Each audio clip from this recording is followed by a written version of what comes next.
Friends, आज की इस वीडियो में मैं आपके लिए लेके आया हूँ एक नया फॉर्मूला जो है बहुत ही इंपॉर्टेंट टॉपिक से, torque acting on an electric dipole held in a uniform electric field. सबसे पहले तो यहाँ पर डायग्राम दिखाया गया है, यूनिफॉर्म इलेक्ट्रिक फील्ड आपको दिया गया है और इसी के अंदर हमने एक इलेक्ट्रिक डाइपोल को भी मेंशन किया है। आप देख सकते हैं यहाँ पर -q + q चार्ज लिया गया है, उनके बीच की डिस्टेंस 12 दिखाई गई है। इसको हमने थीटा एंगल पर इलेक्ट्रिक फील्ड में रखा हुआ है। तब यहाँ पर आप देख सकते हैं जो नेट फोर्स होगा, यूनिफॉर्म इलेक्ट्रिक फील्ड यदि दिया गया है तो नेट फोर्स हमेशा क्या रहेगा बेटा, उसमें 0 रहेगा, बट टॉर्क 0 नहीं होता।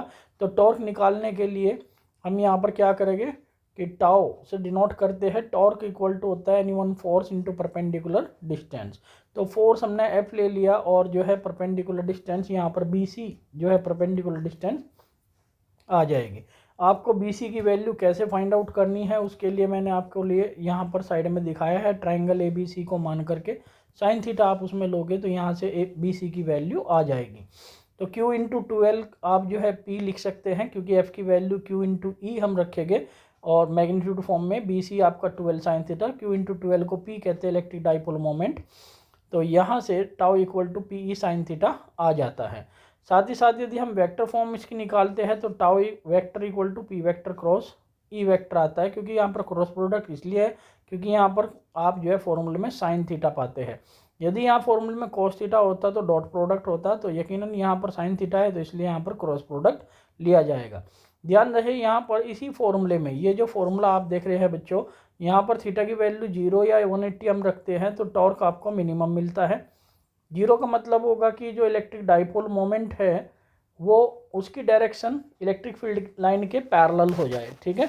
तो पैरेलल होगा तो थीटा कितना होगा यहाँ पर 0 डिग्री, और 0 रखने पे टाउ मिनिमम मिलेगा, 0 मिलेगा क्योंकि साइन 0 की वैल्यू 0 होती है। और यदि हम उसको एंटी पैरेलल रखें, यानी कि इसमें इलेक्ट्रिक फील्ड इधर की तरफ है और हमारा टॉर्क जो इलेक्ट्रिक डाइपोल मोमेंट उसकी डायरेक्शन भी इधर, तो थीटा इक्वल टू 0। और यदि इलेक्ट्रिक फील्ड इधर दिया गया है और डाइपोल आपका जो है इधर की तरफ दिखाया गया डाइपोल मोमेंट, तो थीटा कितना हुआ 180 डिग्री। तो इस पर्टिकुलर केस में टाउ मिनिमम कितना मिलेगा 0।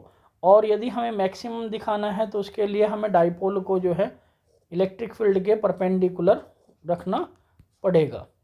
ये इलेक्ट्रिक फील्ड है और ये आपका डाइपोल हुआ, तो यहाँ एंगल कितना बनेगा 90 डिग्री। तो यहाँ पर टाउ मैक्स कितना होगा बेटा PE आ जाएगा। आई होप सो आपको समझ में आया होगा।